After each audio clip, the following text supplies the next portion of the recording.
Muy buenos días y muchísimas gracias por esta nueva invitación. Ay, gracias. Aquí dispuestos a responder la pregunta en lo que sea factible, ¿no es así? Usted escuchó a Caminero, ¿verdad? Parte del comentario que le estaba haciendo. Ya lo escuché, ya lo escuché. ¿Y qué usted tendría que decirnos? Mira, yo creo que para mí lo importante de lo dicho por Caminero es la renovación. Yo creo que ahora eso se resuelve con la nueva ley de partidos políticos que obliga cada 4 años a someter a votación a la dirigencia del partido e incluso prohíbe expresamente la cooptación. De manera que todos van a tener ahora que someterse a las bases del partido en unas primarias con la finalidad cada 4 años de escoger los miembros de la dirección central o del comité central y luego, bueno, ya el comité central decidirá quiénes van al comité político. ¿Usted está de acuerdo con la evaluación que hace el expresidente Medina en torno a la derrota de ese partido y esto antes de entrar a la fuerza del pueblo, porque eso sí están legitimados, porque fueron escogidos de manera democrática ahí? Mira, con respecto a lo dicho por el presidente Medina, me parece totalmente fuera de contexto. Él ha echado la culpa a las bases de esa organización y no ha reconocido culpa alguna. Como ha dicho la esposa del compañero Reinaldo Pared Pérez, Ingrid Mendoza. Ingrid Mendoza, realmente lo que sucedió fue que el expresidente de la República impuso una candidatura y esa candidatura, bueno, pues no prendió. Nadie se motivó a votar por esa candidatura. El fracaso del PLD, pues el principal responsable lo es Danilo Medina, primero porque hizo un fraude descomunal en las primarias abiertas que se celebraron el 6 de octubre del año pasado y luego imponiendo precisamente a un candidato que no tenía ni concitaba apoyo en las bases del partido. Doctor, el ascenso al poder del Partido Revolucionario Moderno, la división del PLD y el surgimiento de la Fuerza del Pueblo, parecería estar marcando una nueva etapa en la política dominicana. ¿Cuál es la visión que usted tiene? ¿Cómo se va a recomponer el escenario a partir de ahora? Mire, yo creo que tal como tú señalas, hay un punto de inflexión con el triunfo del Partido Revolucionario Moderno. Creo que el PLD ha agotado una etapa histórica y tenemos ahora una organización nueva que es la Fuerza del Pueblo. Estamos inmersos ya en los preparativos de nuestro Congreso y tal como van las cosas por el desmembramiento que está sufriendo en estos días el PLD, por el trasvase que se está también produciendo desde el viejo partido a la Fuerza del Pueblo, estoy convencido de que estamos frente a un nuevo panorama y de que la Fuerza en muy pocos meses podrá convertirse en la principal fuerza de oposición en la República Dominicana. Doctor Alburquerque, ese fue uno de los puntos que tocó el expresidente Danilo Medina en la grabación filtrada, en el sentido de que él afirma que el PLD tiene más de 2 millones de miembros, que se vayan 400 o 500, que fue la suma que utilizó, él le quitó importancia y trae el tema a tratar de cuantificar qué nivel de expectativa tiene la Fuerza del Pueblo y sobre todo cómo ha ido el proceso de captación de membresía que se encuentra abierto en este momento. ¿Pero a qué te refieres, Laura? A la parte de a la salida. a la salida de miembros del PLD, que él le puso ese número, posiblemente como parte de su intervención un tanto espontánea, pero a raíz de que se han ido produciendo salidas adicionales. Por ejemplo, Víctor Suárez, que recientemente y luego de esa reunión anunció que salía del PLD. Pero ¿podemos cuantificar la expectativa de cuántos PLDistas realmente están cruzando la fuerza del PLD? No, mira, ya cuantificar ya, pues tiene que pasar un tiempo para nosotros establecer cuál es la cantidad. Nosotros en estos momentos prácticamente hemos partido de cero. Hemos establecido la obligación para todos los antiguos miembros del PLD, como para los que formamos las estructuras provisionales de la Fuerza del Pueblo. Hemos hecho tabla rasa y hemos abierto la inscripción o reinscripción para todos. El propio Leonel Fernández tuvo que inscribirse, yo lo hice al otro día del presidente del partido, o sea que todos nos estamos inscribiendo. Y esa inscripción la estamos revalidando con una nueva inscripción en las mesas temáticas, 17 mesas temáticas que va a tener el Congreso del partido. Y cuando uno se trata de inscribir, quiere inscribirse en una mesa temática, entonces se le pregunta, ¿lo va a hacer como miembro del partido o lo va a hacer como simpatizante del partido? De manera que tenemos un doble filtro.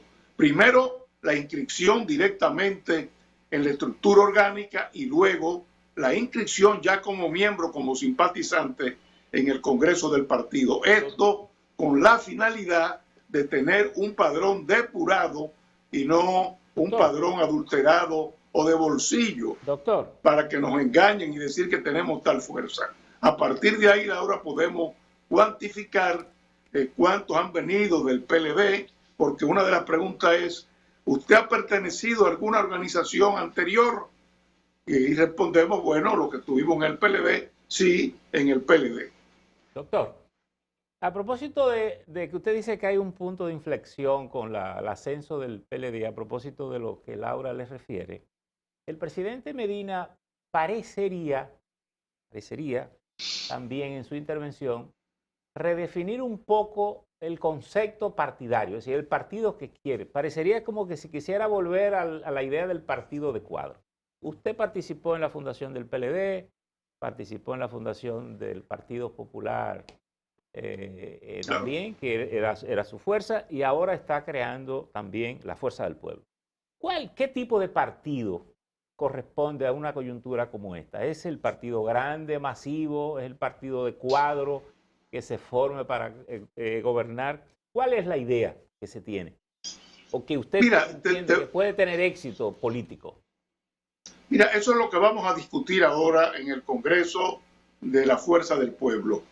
Mi idea personal, ¿cuál es?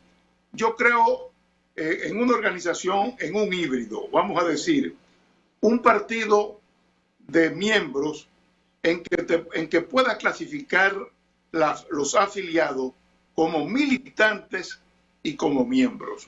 Tú me preguntarías, bueno, ¿cuál es la diferencia? Yo diría, la diferencia es la siguiente. Militante es el que tiene obligaciones y deberes que cumplir en el partido, que tiene que asistir a las reuniones, que tiene la obligación de cotizar, que tiene la obligación de asistir puntualmente a las reuniones del partido. Y el miembro simple, que no es militante, es la persona que sigue las orientaciones del partido, pero no tiene deberes que cumplir. ¿Cuál sería la diferencia? Los miembros militantes tendrían derecho a elegir y ser elegidos. Los miembros puros y simples, que no son militantes, tendrían derecho a ser elegidos, pero no tienen derecho a elegir. Es decir, sería una especie de un partido de masa, pero al mismo tiempo un partido de militantes organizados que están obligados a cumplir deberes y obligaciones partidarias. Doctor, Esa sería mi idea. Lógicamente, ahí no tenemos que entraríamos en discutirlo. ahí no entraríamos en un conflicto con la Constitución, conceptualmente, esa última parte, doctor. No, yo creo que no, porque al fin y al cabo estamos hablando de que todos son miembros del partido. Ahora, uno tiene el que tiene determinadas obligaciones tiene determinados derechos. El que no tiene esas obligaciones, pues no tiene los mismos derechos. La igualdad, el principio de igualdad, parte precisamente del supuesto de la igualdad entre todos. Es el principio típico de mi disciplina del derecho del trabajo. No hay igualdad entre empresarios y trabajadores y por tal razón la legislación laboral es una legislación protectora del trabajador. doctor, Danilo Medina se refirió a la salida de varios senadores y diputados del Partido de la Liberación Dominicana hacia la Fuerza del Pueblo, pero se refirió en este sentido. Decía él, hay quienes le están vendiendo quimeras a nuestros compañeros y a nuestros dirigentes. Algunos ya se han ido a otros partidos que no tendrán futuro. Son líderes jóvenes, son personas que no tendrán futuro en otra organización porque eso puede durar hasta 4 años, pero ahí más nada. Eso no tendrán futuro. Refiriéndose a que él parece ser, si él dice que no tendrán ni siquiera 4 años, se refiere a la Fuerza del Pueblo que va a durar poco como partido político. ¿Qué le parece esa opinión de Danilo Medina? Bueno, yo creo que la mejor respuesta es él mismo. Él dijo, yo gano las elecciones. Bueno, y las ganó las elecciones. Ganó experiencia porque lo sacaron del poder. De manera que siempre los triunfos que ha logrado el Partido de la Liberación Dominicana fueron impulsados, con excepción del último, del 16, todos fueron impulsados por Leonel Fernández. Incluso en el 2012. En el 2012 todo el mundo sabe que Hipólito Mejía le llevaba 22 puntos a Danilo Medina. Y gracias a Leonel Fernández pudo llegar al poder.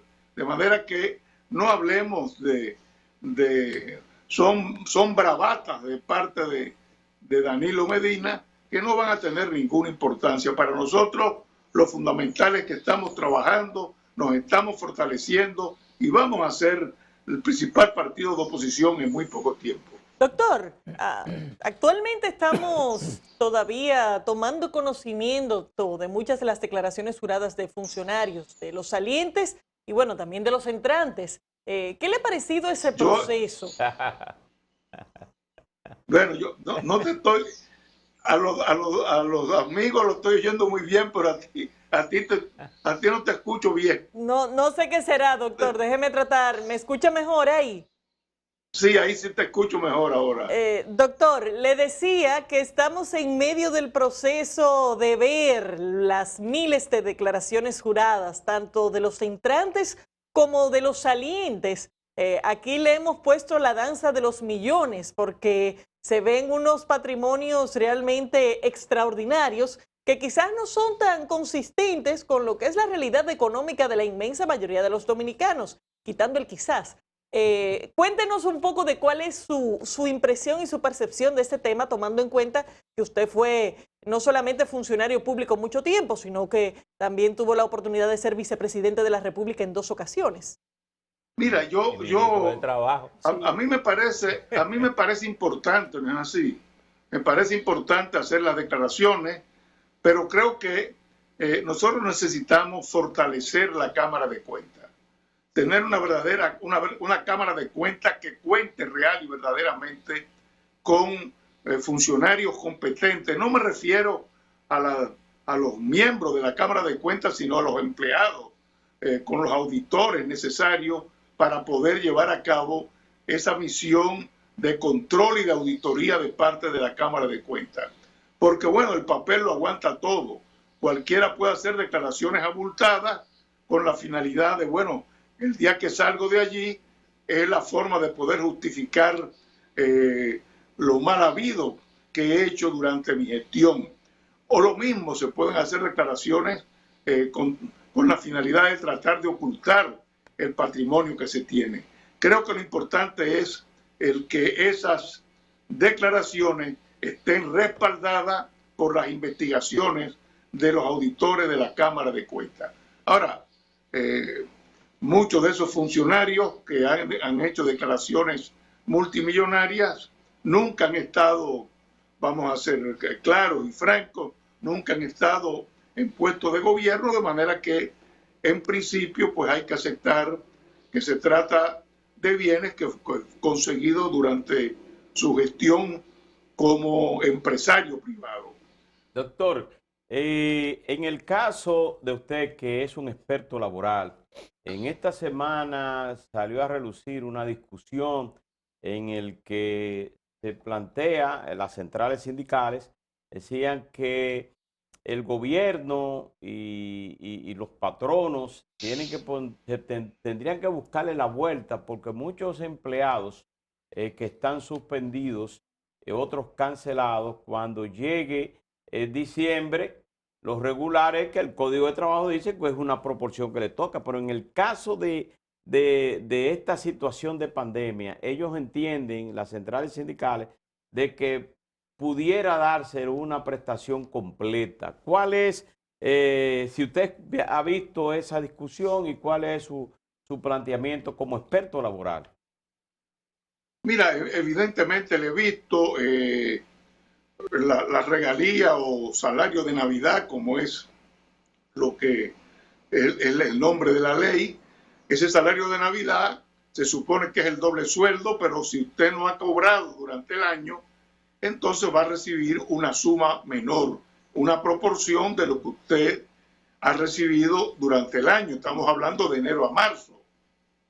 Es decir, va a recibir un tercio del doble sueldo. Entonces me parece interesante el planteamiento de las centrales sindicales de tratar de buscar algún arreglo en el cual va a ser difícil también que los empresarios puedan responder, porque las empresas han estado cerradas. Entonces, tiene que haber un diálogo tripartito, una intervención del gobierno, y tratar de buscar en ese diálogo tripartito alguna solución que pueda morigerar, que pueda atenuar la suerte, la difícil situación en que van a vivir en esta Navidad los trabajadores dominicanos. Doctor, en ese mismo aspecto estamos viviendo circunstancias que son claramente extraordinarias, pero que también ponen en tensión muchas de las disposiciones del Código Laboral. De hecho, las mismas reglas de la suspensión como tal, que están previstas en principio para 90 días, ya es algo que tuvo que ser flexibilizado. Hay muchísimas empresas con dificultades para pagar las prestaciones que corresponde por liquidar personas, e incluso mantienen las suspensiones por el mismo tema de que sencillamente no cuentan con la disponibilidad para esa liquidación. ¿Qué tipo de alternativas tienen los ciudadanos y las empresas frente al ministerio y con el Código Laboral para flexibilizar algunas de estas reglas o de estas disposiciones de ley, o en otro caso buscar y negociar alternativas que resulten viables para todas las partes? Mire, efectivamente, la suspensión en principio es 90 días, pero estamos hablando de una época normal, no la época de la pandemia. Hay un artículo del código que permitiría buscar una salida, y es que se dispone que la suspensión cesa cuando finaliza la causa que la provoca. Bueno, la que ha provocado la suspensión es la pandemia. De manera que si hay pandemia, la causa de la suspensión continúa, y eso obliga a que, como han planteado también las centrales sindicales, que el consejo laboral tripartito que funciona en el Ministerio de Trabajo, pues se reúna y trate de buscar una solución. Porque al fin y al cabo, si la empresa por la pandemia no puede pagar, bueno, si se le obliga a cerrar la empresa, entonces los trabajadores van a perder su empleo y va a ser peor que lo que está, que la situación en la que se encuentran actualmente, que ya de por sí es una situación bien difícil. Entonces, solamente el diálogo puede resolver esto. Doctor, una de las cuestiones que se están cuestionando es de la efectividad del toque de queda y muchos negocios están al grito precisamente por la situación económica que conlleva no solo a la suspensión, posiblemente a poner fin tal vez a un contrato laboral y peor aún, que muchas de esas empresas puedan simplemente colapsar desde el punto de vista económico. ¿Cree usted que el gobierno, el país tendría que adoptar alguna revisión de lo que hemos estado haciendo para, digamos, convivir con esta situación, pero manteniendo un cierto nivel de activismo económico? Mira, yo creo que la tarea principal y fundamental de este gobierno, como en las anteriores, es la de combatirla, de tratar de superar la dificilísima situación sanitaria que existe en el país, cómo tratar de aplanar la curva de los contagios, cómo tratar de lograr ese distanciamiento social, el uso obligatorio de las mascarillas. Es difícil porque, bueno, se necesita de una disciplina comunitaria que pues no la tenemos. Entonces, creo que en esto el gobierno tiene que buscar ser creativo y buscar las fórmulas para poder resolver esta difícil situación. Si esto se prolonga, bueno, no queda más camino que mediante, y el gobierno acaba de hacer ahora un préstamo, comienza a emitir bonos, que no hay otra fórmula de hacer. Me dirán, se está endeudando el país, bueno, pero no hay otra fórmula porque el país ha quedado cerrado económicamente por la pandemia. Entonces yo creo que el gobierno tiene que venir también en ayuda, no solamente de los trabajadores formales, sino también de los trabajadores informales. Hay programas que se han establecido, pero yo creo que hay que fortalecer ese programa, mejorar esos programas.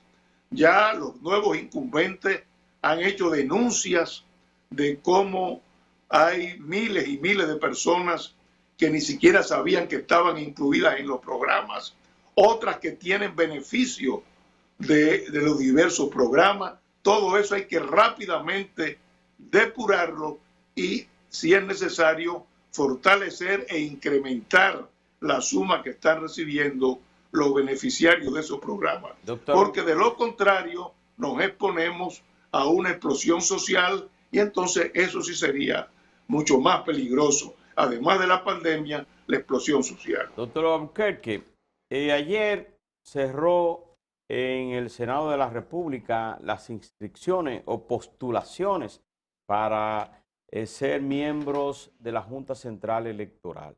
Me gustaría conocer tu parecer. 150. 151. 151. Me gustaría conocer cuál sería la posición, aunque ya el expresidente Leonel Fernández en principio dijo que debían ser personas independientes, pero después flexibilizó. ¿Cuál sería para usted la forma ideal del perfil de los miembros de la Junta Central Electoral si pudieran tener, todo el mundo está en desacuerdo que sean apartidistas, pero sí personas que pudieran estar vinculadas a partidos políticos, no necesariamente que sean apartidistas? Mira, para mí lo fundamental es que la persona que vaya allí sea un hombre honesto, un hombre de principios, hombre o mujer, de principios, de fortaleza, de resiedumbre y sobre todo que tenga el carácter suficiente para tomar las decisiones pertinentes, independientemente de que pueda haber tenido algún vínculo con el partido. Yo, independiente en un país tan pequeño como el nuestro, yo creo que todo el mundo tiene sus simpatías, aunque no esté inscrito en un determinado partido político. Ahora, si nosotros logramos que esa persona sea lo suficientemente, tenga el carácter suficiente para decir, yo aquí hago las cosas bien y aquí le doy la razón a quien la tenga, independientemente de mi simpatía, podríamos lograr entonces un gran avance. ¿Usted estaría de acuerdo que son 5 miembros, que uno esté vinculado, que no que sea miembro de ese partido, sino que esté vinculado al PRM, que esté vinculado a la Fuerza del Pueblo, que esté vinculado al Partido de la Liberación Dominicana y después que otros 2 sean independientes de la sociedad civil? ¿Qué es el modelo? No necesariamente. Yo creo que todos podrían todos estar desvinculados, gente que puedan tener su simpatía. Lo importante es escoger personas que uno pues sepa que van allí a actuar con entereza y con la independencia suficiente de poder tomar una decisión, aunque eso le duela, porque pueda tener simpatía con una determinada organización política. Bueno, dentro de lo conversado con la reunión del presidente Luis Abinader y en una declaración posterior del presidente Fernández, nos quedamos con la impresión de que se barajaron algunos nombres. En tal sentido, ¿tiene usted alguna expectativa concreta de quiénes reúnen esas características que usted nos está planteando y que estén ya en la tómbola formalmente? No, mira, lo que se discutió fueron perfiles, no, yo estuve en la reunión, no hubo nombres, sino sencillamente perfiles, y nosotros esperamos, esto es una labor ya del Senado de la República, esperamos, bueno, que pueda escogerse una junta en la cual todos tengamos confianza y pueda realmente generar en la ciudadanía la tranquilidad suficiente para esperar que nuestra democracia se siga fortaleciendo. Doctor, pero en la conversación, incluso el propio presidente Fernández decía justamente eso que usted señala, que lo que se discutieron fueron el perfil, más o menos, y no se barajaron nombres. Pero parecería que el presidente de la República, sobre todo, ha insistido mucho en el carácter independiente, llamémosle, para no asociar a los miembros al tradicional o al criterio que no es tradicional. Se han usado varios modelos aquí, pero lo que Laura decía ahora, el reparto, el concepto de reparto, bueno, te doy uno a ti, yo cojo uno, después a este le tocan 2 porque tiene mayoría.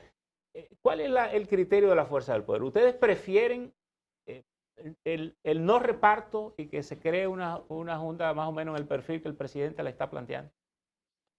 Mira, yo particularmente y en la fuerza del pueblo, bueno, no hemos tomado la decisión, pero lo hemos discutido muchas veces y lo hemos hablado. Nosotros preferimos que no haya ese reparto, que no tengamos que decir, mira, va fulano, va sultano de cada partido. Mientras ahí está el caso del Tribunal Superior Electoral. En el Tribunal Superior Electoral, bueno, se escogió lo mismo en la propia Junta, que es actual.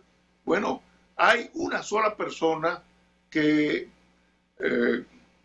que está vinculada a una organización política. Los demás, bueno, eran más o menos, eran independientes. Entonces yo creo que lo fundamental es la seriedad y la honestidad y la resiedumbre de la persona que se escoja. Y eso realmente, lo confieso, es difícil, porque ¿cómo se mide esos méritos que son más bien subjetivos y no objetivos? Doctor, yo quiero hacerle una pregunta más bien conceptual con respecto a un organismo como la Junta. Tradicionalmente, ¿qué es lo que se implementa? Cambiamos la plana mayor de la Junta. 5 miembros lo cambiamos todos. No puede ser más inteligente, más saludable que esos miembros no sean separados los 5 al mismo tiempo, sino que hayan procesos diferenciados para que alguien con experiencia vaya quedando allí. Porque vamos a tener nuevos 5 miembros que van ahora a ensayar de nuevo un poco, a aprender todo lo que está pasando allí. Mire, yo creo que es un buen sistema, Percy, es un buen sistema. Habría que modificar pues la legislación, pero es el sistema que aquí se ha escogido para el Tribunal Constitucional. Exacto. Que se va renovando parcialmente. Y siempre hay alguien que mantiene y que conserva o en la memoria histórica del pasado reciente. De manera que podría ser un buen sistema. Doctor, y me parece que tenemos que ir finalizando, pero no quiero dejar de preguntarle cuál es su impresión sobre la posición que asumió públicamente el PLD respecto a Román Jaques, actual presidente del Tribunal Superior Electoral, donde claramente manifestaron su oposición a que forme parte de la nueva Junta Central No te estoy oyendo. Súbete un poquito el micrófono. Doctor, déjeme ver si... Le preguntaba sobre la situación de la posición que ha asumido el PLD respecto a Román Jaques. Pero yo creo que Román Jaques ha sido uno de los grandes jueces del país. Ahora mismo acaba de ser respaldado por todas las denominaciones religiosas, incluso evangélicas, protestantes, católicas, por universidades. Ellos estaban ofendidos porque habían perdido dos diputados y el tribunal le falló en contra, pero también falló en contra de la Fuerza del Pueblo, también falló en contra del PRM y también ha fallado en favor del PRM, falló en favor del PLD y falló en favor del PRM, de manera que ese es el papel que le corresponde a un juez. Bueno, muchísimas gracias. Yo quisiera antes de terminar hacerle una pregunta a ustedes, si me lo permiten. Sí, claro, claro. Bueno, el presidente Abinader acaba de hacer una rendición de cuentas de su primer mes. Lo felicito, me parece muy interesante. Pero hay un dato que la prensa no ha resaltado y que yo pues quisiera preguntar. Ha dicho el presidente de la República que él ha ordenado a SENASA incluir los 2 millones de dominicanos que aún no tienen seguro para completar los 10 millones de dominicanos y tener ya un seguro universal, un seguro de salud universal y gratuito. Bueno, cuando yo oí esto, bueno, me parece una gran noticia, pero me pregunto, ¿eso significa que a partir del año que viene, de enero, todos los dominicanos, los 10 millones, vamos a tener seguro de salud gratuito? Es decir, ya no va a haber descuento. Es la pregunta que yo me hago, porque en estos momentos hay un régimen contributivo y un régimen subsidiado para los pobres, que no, eso no pagan nada. Pero si va a ser universal, porque incluye a los 10 millones y gratuito, eso significa entonces que estamos cambiando el sistema, me parece muy bien, y que todos tendremos seguro de salud gratuito, sin descuento para empresarios y para trabajadores. Bueno, eso fueron las declaraciones del presidente. El presidente Luis Abinader es un asiduo que nos ve aquí a matinal 5 y ojalá que él pudiera haberlo escuchado para que él les responda. Aunque yo creo que desde el principio y desde el plan del gobierno del PRM, eso incluye sobre todo al régimen subsidiado. Independientemente de que, doctora, ahí hay un tema pendiente siempre con el tema del régimen contributivo subsidiado, que todavía necesita muchos avances y que no ha tenido lugar. Pero parecería, y será interesante que profundicemos de cómo se va a implementar, que la mayor parte de estas personas entrarían al régimen subsidiado. Pero en el área de SENASA, recuérdese. Pero yo pienso que el cuestionamiento que hace el doctor es válido decir que lo que el presidente ha planteado es incorporar a las personas a derechos de tener seguro y, en definitiva, si uno lo ve racionalmente, se supone que en el presupuesto nacional el gobierno debe incluir el pago de esas contribuciones a los fines de garantizar que lo del servicio de salud reciba, digamos, el pago, la paga para esas personas que han sido incorporadas allí. Bueno, pero y tal vez, y yo creo que lo que el doctor pregunta nos conduce también a pensar si la clase política, el gobierno y el mismo sector empresarial se pueden plantear una revisión al tema de la ley de la seguridad social, es decir, y ver cuáles aspectos de esa ley tendríamos que cambiar, modificar, a los fines de garantizar un servicio de salud cada vez más eficaz, con mayor cobertura, con mayor garantía. Por ejemplo, en lo que él plantea, lo que usted plantea, también nos conduce a dos cosas. Dice que cuando uno se está poniendo viejo, necesita un poco de comida y mucha medicina. Pues ocurre que el sistema de seguridad social de República Dominicana, cuando usted se pone viejo y se retira del trabajo, le quitan el seguro, lo que es un absurdo. Y esas cosas tienen que resolverse en el sistema. La otra situación, que es el tema del comité de tipo Naciones Unidas. Los que ganaron la guerra en Naciones Unidas tienen el comité de seguridad y son los que deciden de manera igualitaria. No es posible un sistema en que el sector privado, el Estado y los trabajadores tengan exactamente el mismo poder. Y si uno no puede consensuar, el Estado no tenga la capacidad de responder a los ciudadanos los servicios que tiene. Por tanto, la modificación de la ley está en agenda desde hace tiempo, a propósito de que precisamente le tocó al doctor Alburquerque su implementación en el año 2007. Entonces, así que hay muchas cosas que necesitan ser refrescadas. Yo creo que pudiera, tal vez esto que usted pregunta, más que una respuesta nuestra, porque usted cambió la tónica, ahora los entrevistados seríamos nosotros, sería plantear, dejarle a ustedes como dirigentes la primera vez que ejerzo de periodista. Exacto.